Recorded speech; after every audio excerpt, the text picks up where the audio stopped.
warp and weft as a metaphor for life, of our body and soul, of our social and economic connections across cultures. Indeed, our intricate relationships with so many countries.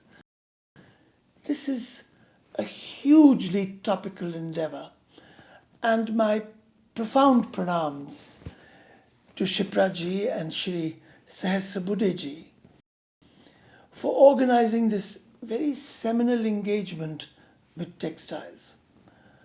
Perhaps more than the weaving skills, I will speak more about our ability to fasten dye on cloth and the enormous color palette we have invented over centuries that has made India what it has become, or what it became.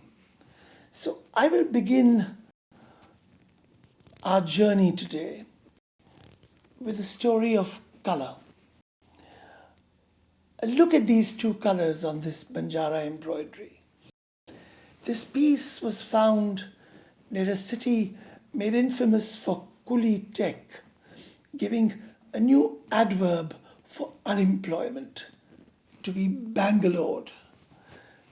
The red will take you back to the Indus Valley, a civilization more than 4,000 years old, where a small fragment of coarse cotton, perhaps dyed with manjitha or al, madder red, left its impression around a vessel in Mohenjo-daro. Al comes from the root of Rubia tinctorum, the madder plant said to evoke the concept of power and Shakti. The second color in this embroidery, Neela, was dyed with indigo, replete in dark, magical nuances. It takes us into the gardens of ancient alchemy, laboratories of Rasayan, searching for the elixir of life, freeing body and mind from the onslaught of time. Much else can be read in the balanced play of madder and indigo. One, the color of ox blood, life-giving, eternal force. And the other, deep, elusive, resonant with primordial memories. Together, Neelal formed the two ends of India's basic color palette, introducing a new plant chemistry with natural mordants invented by our master dyers.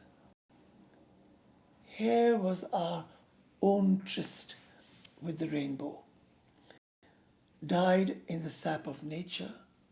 In fact, my grandmother would remember names of 96 colors. I barely can remember a few. Like indigo and al, even today, many plants could be used in the disappearing process of natural dyeing that are described in Ayurvedic pharmacopoeia. The discovery of these two colors also marks the beginning of an incredible saga of a nation that actually clothed the world. Look at these specimens found in Lower Egypt, made in the 13th to 16th century, now known as the Fustat fragments. Composed largely of printed cottons fixed magically with India's discovery of fastening color with myriad myrobalan. Notice the colors of Neel and Al on the early specimens, so similar to these Ajrak prints of Sindh and Kutch, made even today. Probably used with great reverence as tomb coverings.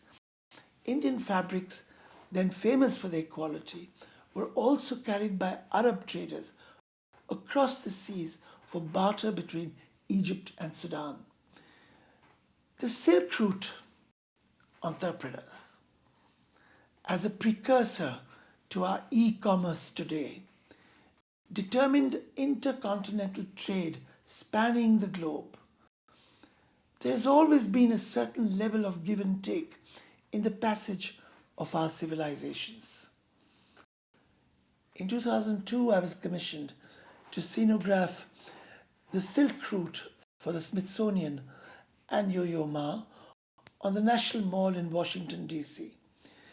We were explaining the imperative of commerce and trade for building trust and bridging cultures. I must commend the ICCR and UPID for its inventive use of soft diplomacy, although I don't think it is soft. Giving creative people an opportunity to foster new relationships through the warp and weft of textiles. This will lead to greater synergy in a neighborhood so beleaguered with discord. In Washington, too, waking up to the horrors of 9/11, involving artists and craftspeople from over 22 countries, the names of which Americans couldn't even pronounce. Kazakhstan, Uzbekistan, Kyrgyzstan, Tajikistan, was an act of proactive healing. Some of these countries are representing their traditional skills here on this panel as well. Bapu can certainly help us seek conflict resolution of one kind in our troubled subcontinent. I believe what culture can do, politics can't. On the mall, we had laid out artistic renditions made on textiles of major landmarks as sentinels of arrival, from Venice, St. Marco's Basilica, all hand-painted, hand-done, Istanbul, the Bamians in Afghanistan, the Samarkand, Xi'an in China, and the Nara in Japan. All the props built and seen here were handmade and hand-woven in India, bringing hundreds of craftspeople and performers together for the first time. When we come together, we create a cultural outreach of a world-class standard. We made dozens of tents and textile walls displaying syncretic representations while enclosing the festival precinct with evocative boundaries that stretched for miles.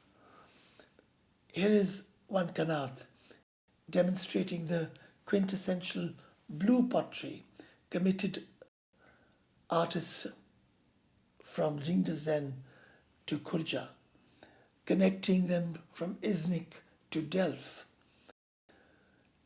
Another with the tree of life motifs, replete in textiles and architecture, across cultures spanning the entire trade routes. The prolific carpet trade with its varied and yet uniform itinerations from Korea to Italy were on display. In astronomy, a Timurid concept of the sky from Central Asia, a Jain and Arabic one from India, and a Buddhist design from China, all embroidered in India. Buddhism was the spiritual connect. I got Indian artists to replicate the Dunohang cave paintings from China on these walls stretching over the entire mall.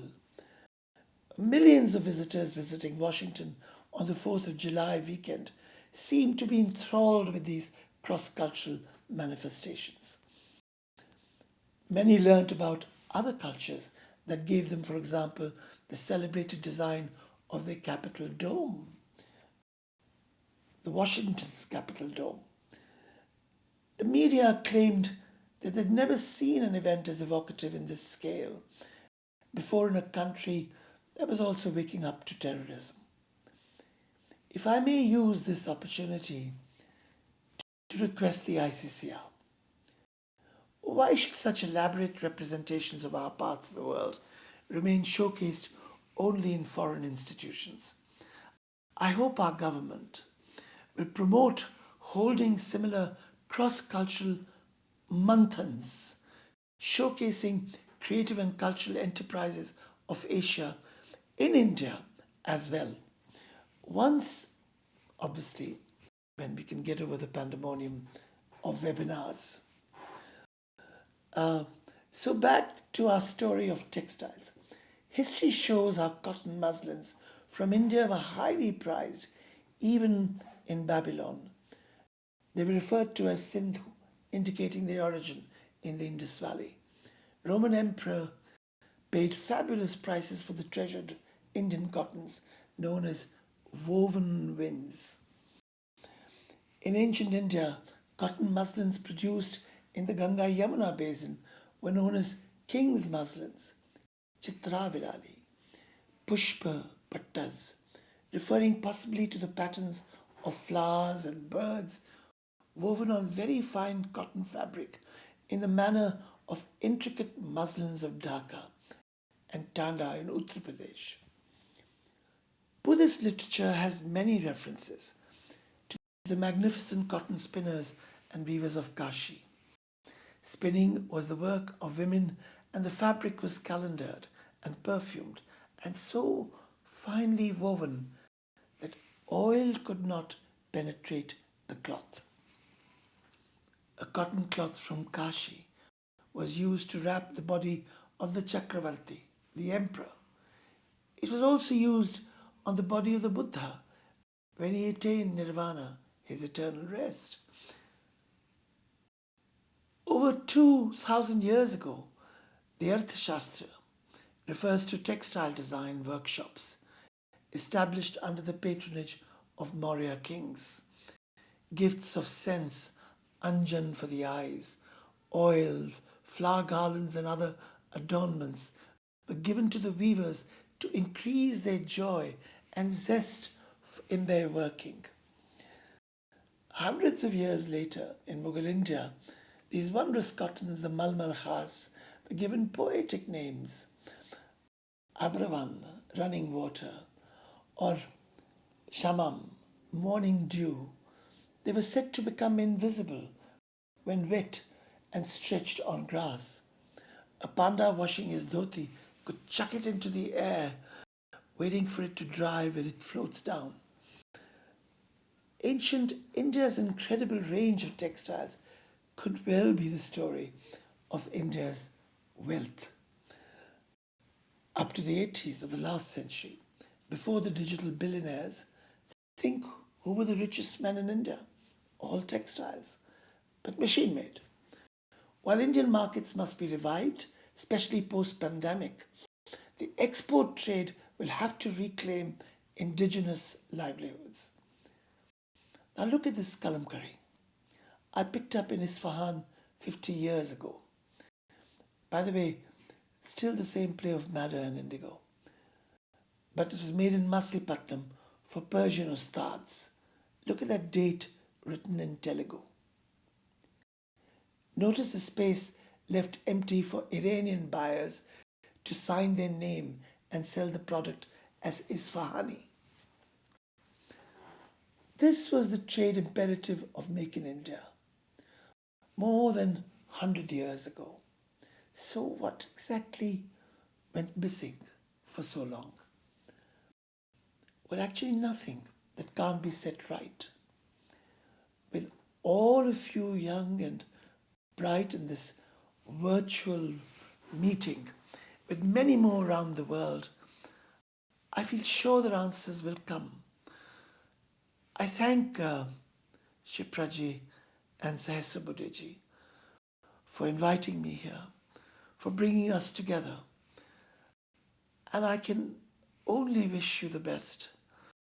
I wish I was able to actually come here and stay myself, but could not for reasons that are beyond my control. And I would end my inaugural keynote here and will take up the rest of my intervention later in the section on muslin. Thank you. Pranam and Shukriya.